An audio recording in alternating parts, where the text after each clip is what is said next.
आता बातमी पुण्यामधून। पुण्यात पत्रकार भवनाबाहेर ओबीसी आंदोलक लक्ष्मण हाके आणि मराठा आंदोलक महिलेत बाचाबाची झाली। आपापल्या भूमिकेवरून एकमेकांना यावेळी प्रश्न केले जात होते। त्याचवेळी दोघांमध्ये शाब्दिक वादही रंगला। पाहुयात नेमकं काय घडलं।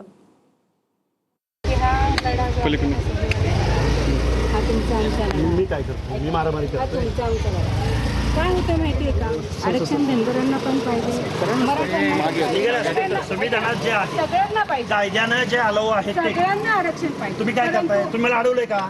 सगळ्यांना तुम्ही दादागिरी करताय का? मी तुमच्याशी मग असं काय, ही काय चर्चा करायची पद्धत आहे का? चला ना आतमध्ये बसू, चला मीडियाचे कॅमेरे लावा। अरे मला मीडियाला लागते ते बोललं पाहिजे।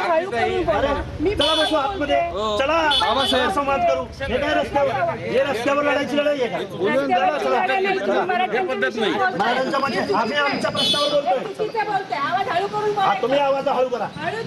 हे असली दादागिरी बंद करा, बंद करा असली दादागिरी।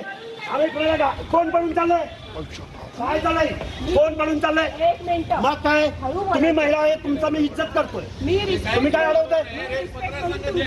पत्रकार संघ असं आहे काय?